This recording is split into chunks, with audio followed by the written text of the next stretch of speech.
Hello, this is Pam. I'm a Stampin' Up! Demonstrator, and today I have a little Christmas in July project I'm going to share with you.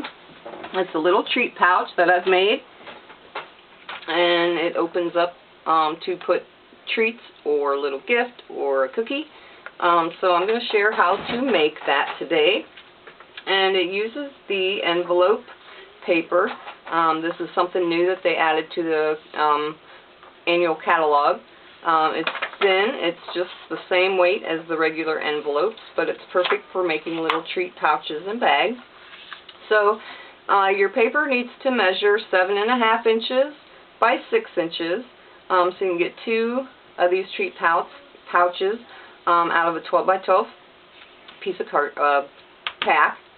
So anyways, at the longest length, which is the 7.5 inches, put it in your scoring tool or Stampin' trimmer and score at 1 3/4 and then at 5 1/4, and then turn it and score at 3/4 of an inch. And that's all the scoring that you need to do. Next, you need to fold and crease on all of your score lines. So just fold them down real nice.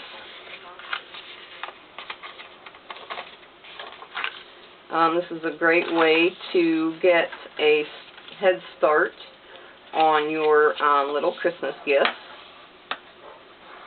You can make these little treat pouches, treat bags ahead of time, and then you can come back and decorate them, or you can just get them all decorated at the same time.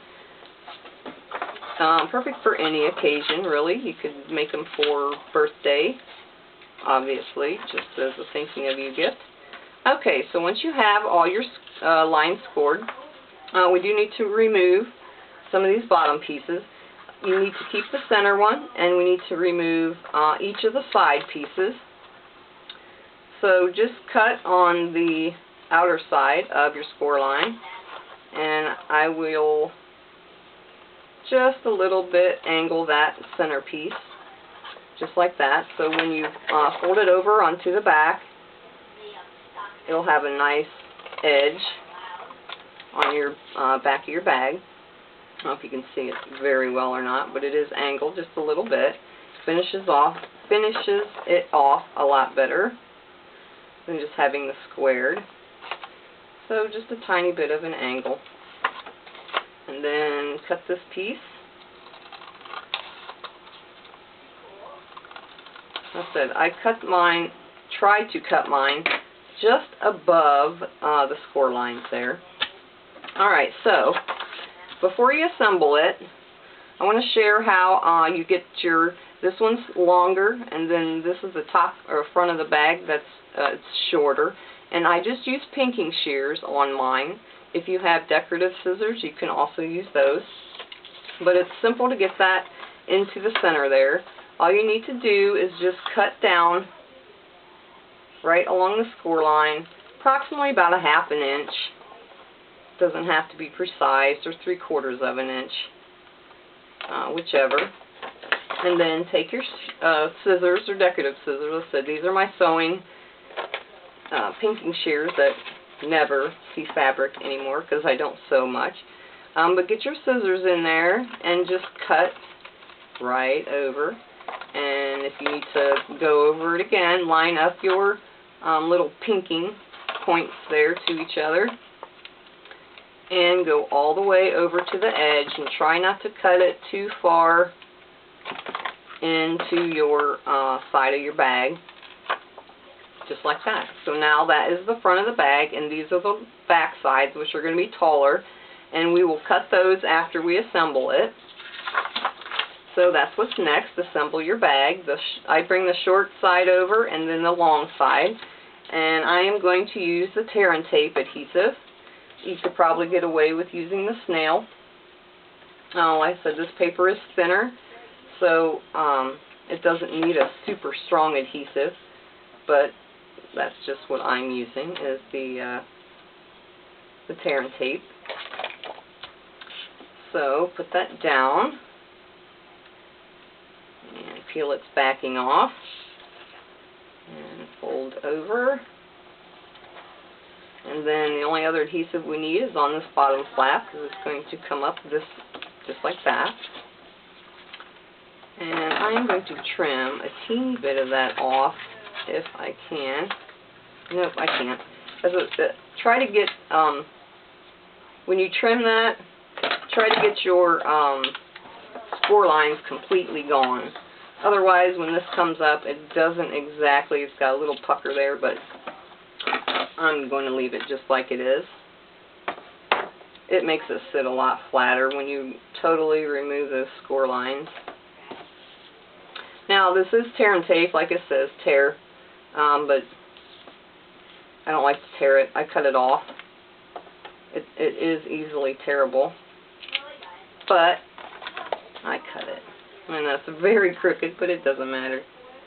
It's just going to seal up the bottom so your goodies do not fall out.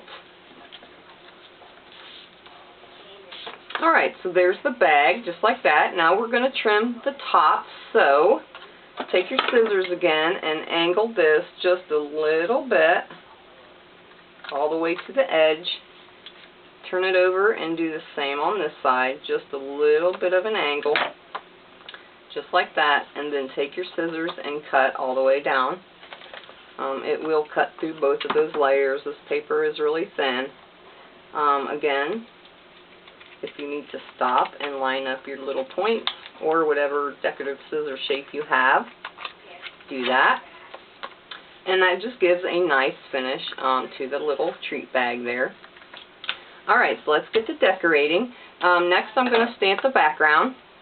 It uses the Gorgeous Grunge stamp set, and I'm using the large splatter image there. And my inks, I use Soft Sky on that to give it a little bit of effect of snow falling, since it is a Christmas bag. So ink that up and then just randomly stamp on the front of the bag, wherever you'd like to see your little scatters of snow. Usually only 3 times is just about all you need, so that's good there. So that's all we need to stamp on the Gorgeous Grunge. And next I'm going to adhere a piece of Whisper White seam binding ribbon. I just cut a piece of length. It's 3.5 inches wide, the finished size, and approximately 5 1/4 inches high is what the finished bag size is. So I'm just going to attach this with glue dots. Put 3 of them, 1 on each end, 1 in the middle. And bring it up a little ways from the bottom, just about where your stamping stops, because we're going to put our little sentiment down there. Just like that. And then I also took the baker's twine that has the gold trim in there, and I just wrapped it around twice and tied a bow. So just wrap it around. Don't tie it too awful tight where it starts to buckle your paper. Just snug enough.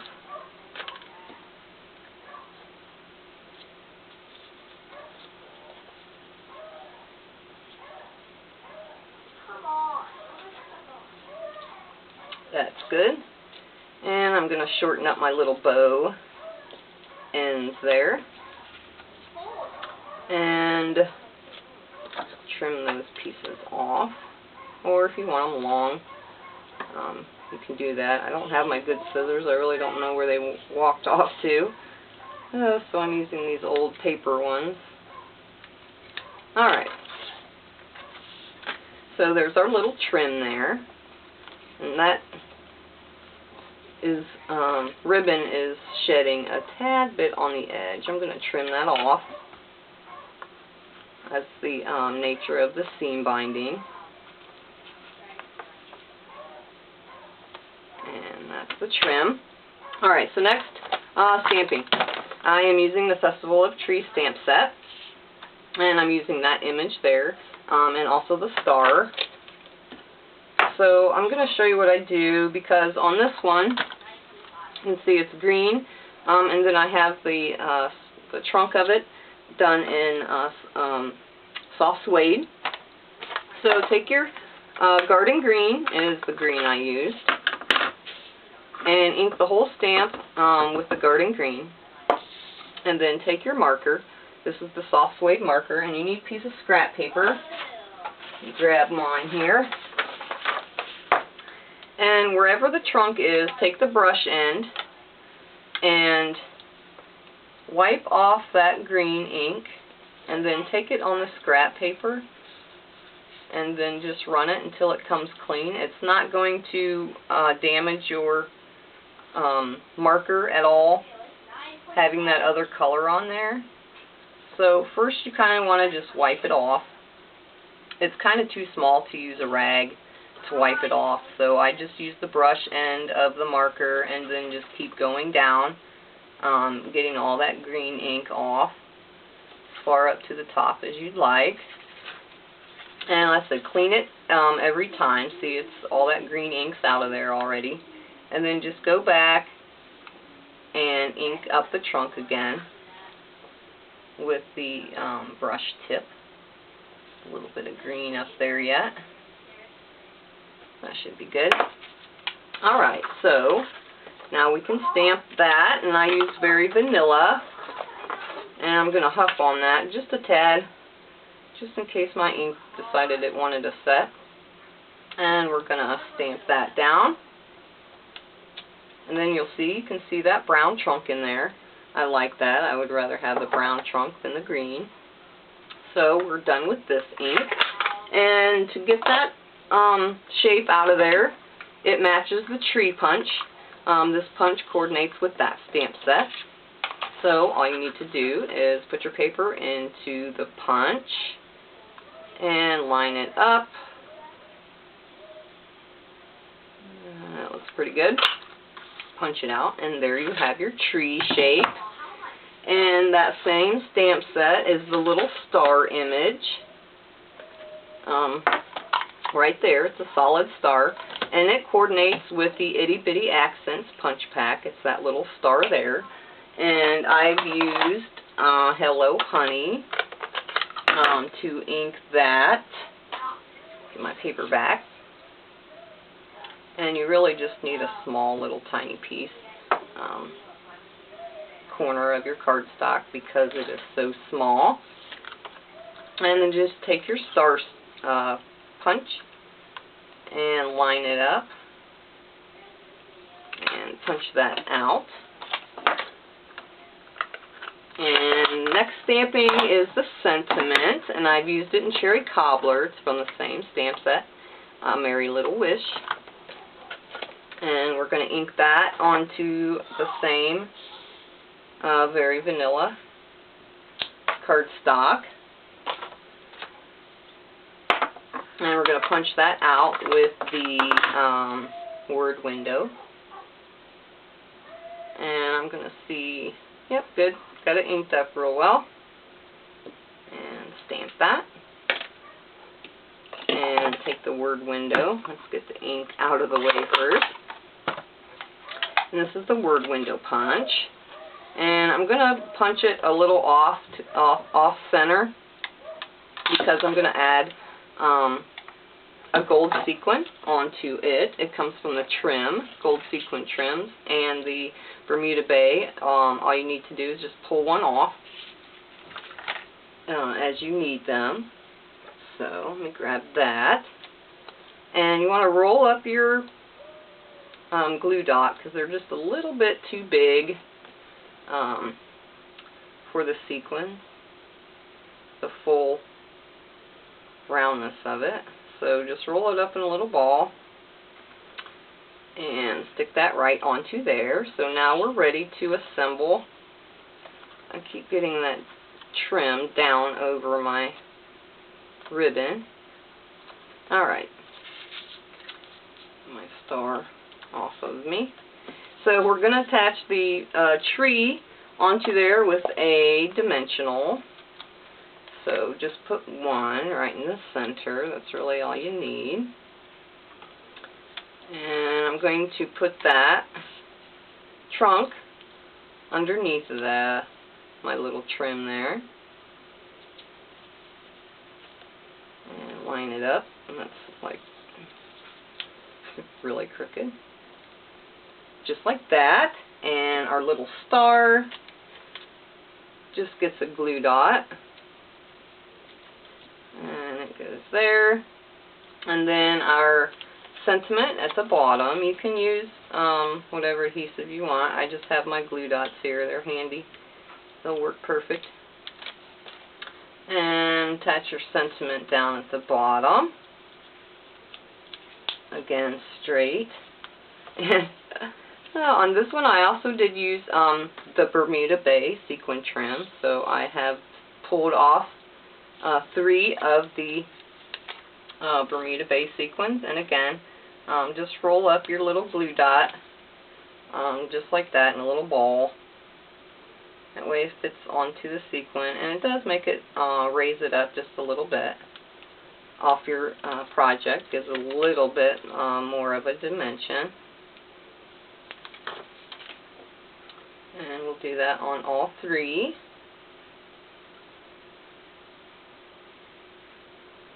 They stick to me. If you don't want to use your fingers, well, you can use your paper piercing tool. That'll work just great with rolling those over. And just randomly put them onto your bag. And that's it. You have a cute little treat pouch, like I said, perfect for putting the little cookies in there, little candies, a little small gift at Christmas time. Real quick to put together. So I hope you enjoyed this project. You can see more videos on my YouTube channel, and you can see more projects on my blog. It's wearestampers.blogspot.com. And I'll also put a link down below the video if there's any of these products that you wish to purchase from my Stampin' Up! Online store. And I thank you for watching, and I will see you next time. Bye!